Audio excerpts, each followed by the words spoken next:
You know those moments, right, when everything just quiets down for a second? Uh-huh. That, like, feeling after you finally hit send on that huge project, Right. or I don't know, the kids are actually asleep. Yeah, that sigh of relief. Exactly. It feels like peace, doesn't it? Huh. But then, well, life happens again. It always does. Welcome to the deep dive. Today, we're really digging into a pretty powerful idea from A Course in Miracles, Lesson 220 specifically. And this one builds right on lesson 200. It makes a very clear statement. Super clear. Yeah. There is no peace except the peace of God. That's it. That is it. And our goal today really is to explore what that very uncompromising no actually means for you. Right. We want to try and understand why the peace the world seems to offer, well, why it often feels so temporary, so fleeting. And maybe how you can tap into something deeper, a more constant sense of peace, the kind this lesson points to. Exactly. We'll be looking at the lesson itself, naturally, but also using some analyses and, study guides to help us unpack it. Okay, so there is no peace except the peace of God. That word no, it just jumps out, doesn't it? It feels like it's drawing a real line in the sand right from the start. It is. And I think the forcefulness of no is completely intentional. The lesson is trying to cut through all those messages we get constantly, The ones saying, peace is over here, or you can find it if you just achieve that. Right, buy this, do that. Exactly. It's saying, hold on, any feeling of peace that doesn't come from this one fundamental connection, it's ultimately, well, it's temporary. Like a mirage, kind of. Okay, mirages. Let's talk about those. Yeah. What does the Course mean by worldly peace? What are we usually chasing when we think we've found a little bit of calm? Well, worldly peace, based on the sources, it's almost always connected to what's happening around us. It's conditional. Okay. Think about that big wave of relief after a super stressful project is finally done. That feels like peace. Oh, absolutely. But then the next deadline pops up or the next pressure point arrives, doesn't it? Always. Or like getting praise from someone. It feels good for a minute. Exactly. It's nice, but it fades because it depends entirely on someone else's opinion or validation, even when, say, an argument cools down. The underlying stuff might still be there, sort of simmering. The Course suggests this is because it's rooted in the ego's game, always needing outside proof that it's okay, which is just inherently unstable. That makes a lot of sense. It's like we constantly need to refuel that feeling, but always from the outside. So what is this peace of God then? How is it fundamentally different? Divine peace, on the other hand, is described as something, well, lasting. Something that doesn't really depend on circumstances changing. Okay, so not conditional. Not conditional at all. It's presented as an internal state, a deep feeling of calm, of stillness that comes from connecting with something much bigger than just the physical world, that relationship with the divine, the sources mention. Yeah, and it's important to note when the Course talks about God, it's often pointing towards like a universal principle. Love, truth, the actual source of peace itself, not necessarily a personified deity in the traditional religious sense. Right, more of a source principle. Exactly. It's that connection it emphasizes. And this peace, the Course says, comes from recognizing our inherent oneness with that source. Getting beyond the illusion that we're separate, which is, what causes all the conflict and anxiety in the first place. An internal state. Wow, that's such a huge shift in perspective, isn't it? It really is. Because we're so trained, I think, to look out there for what we think will bring us peace. The perfect job, the right relationship, enough money. All the external goals. Yeah. But this lesson just turns that completely on its head.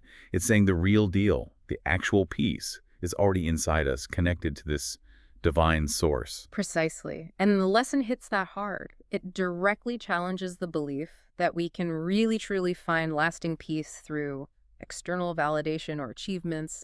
Think about it. How much energy do we sometimes pour into seeking approval? Maybe in meetings at work or trying to get that next promotion. Believing that will finally make us feel secure, feel calm. Yeah, if only I get X, then I'll feel peaceful trap. Exactly that trap. Yeah. The lesson suggests that search is always going to leave us feeling, well, a bit empty or wanting more if we're not also tending to that core connection, that divine source of peace that's already within. Okay, so if we can't get this peace from the outside, how do we actually, cultivate it? How do we nurture it inside ourselves? The sources mentioned some practical steps. They did. Meditation was the first one. How does that fit in? Yeah, meditation is presented as a really deliberate way to create space, to consciously focus on this idea of divine peace. Right. The practical tips mention things like visualizing a peaceful scene, maybe focusing on your breath. Simple stuff, really. So just quieting the noise. Pretty much. It's about intentionally quieting down the mental chatter, the busy thoughts, and just becoming more aware of that underlying stillness, that peace that the lesson says is always there. Okay. And then there's the affirmation. I choose the peace of God. How does just saying that help day to day? Well, the affirmation acts like a conscious redirection, a tool. Okay. Especially when things feel stressful or chaotic. Repeating that phrase, I choose the peace of God, it's a really powerful way to just recenter yourself. Like a pattern interrupt. Exactly. It's like saying, okay, things might feel kind of nuts right now, but I am choosing to align myself with this deeper, more stable source of peace inside me. It helps break that cycle of automatic anxious reactions, and allows us to consciously pick a more peaceful inner response. I like that. Journaling was another suggestion. I can see how that might work. Right. Reflecting on times you felt peaceful versus times of turmoil. Exactly. Journaling gives you that space to really look at those contrasts. Ask yourself, when did I experience a genuine sense of peace? What was going on? Was it tied to some external thing that eventually faded? Or was there something deeper going on? A feeling of connection, maybe? Right. Teasing apart the fleeting versus the lasting. Precisely. By reflecting on those experiences and noticing how your focus shifts, between worldly worries and maybe that quieter divine connection, you can start to figure out where true lasting peace actually comes from for you. And the exercises mentioned daily reflection and visualization. How do those help build this inner peace muscle, so to speak? Yeah, the daily reflection piece encourages more mindfulness, really, just being more aware during your day. So, like checking in. Kind of. At the end of the day, maybe take just a moment to look back. When did I feel a sense of peace today? Was it there?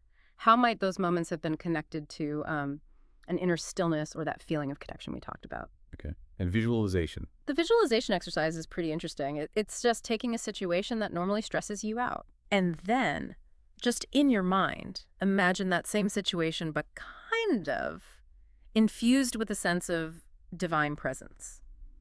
Or peace. Oh, okay. So reimagining it differently. Yeah, it's like retraining your mind, learning to perceive even the challenging stuff through a different lens, through the lens of peace. It really does sound like a fundamental shift, moving away from constantly trying to manage the outside world Right. and towards actively nurturing that inner connection instead. Listener, think for a second about a time you felt really, truly peaceful. Was it because everything around you was absolutely perfect? Or was there maybe something else, something deeper going on inside? That's really the key question to explore, isn't it? And within the whole framework of A Course in Miracles, this lesson, Lesson 220, it carries a lot of weight. Yeah. Why is it so significant? Well, it's not just a nice, comforting idea. It's really a foundational principle for the entire teaching. The whole course is essentially about changing our perception, how we see the world, how we see ourselves. And this lesson is a absolutely crucial step in redirecting that search for peace, moving it away from the external world. And pointing it inward towards our spiritual connection. Exactly. It emphasizes that we are already connected to that source of divine peace. It's inherent. So the core takeaway, really, is that true lasting peace. It isn't something we find or achieve out there in the world. Yeah. It's already part of us. It's connected to the peace of God, as the lesson says.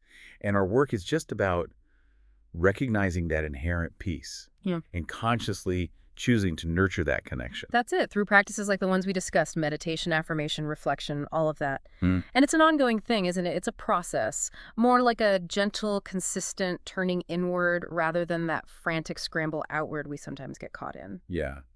Learning to see the temporary nature of the worldly comforts. Right. And recognizing the constant availability of that divine peace within. It's always there. Okay, that leads us to a final thought for you, the listener, to maybe mull over. Building on this idea of shifting focus. Consider this. What might happen if you consciously redirected your primary attention? Moved it away from chasing the external comforts, the next achievement, that bit of approval, the perfect circumstances. The usual stuff. Yeah, the usual stuff. What if you shifted that focus towards actively nurturing your inner connection instead? How might that fundamentally reshape your actual experience of peace, even when life throws its usual challenges your way? It's really an invitation, isn't it? An invitation to experiment, to observe for yourself whether turning inward towards that divine peace the lesson talks about actually offers a more reliable, more consistent source of well-being than trying to manage the constantly shifting landscape of the external world. Welcome to Daily Harmony.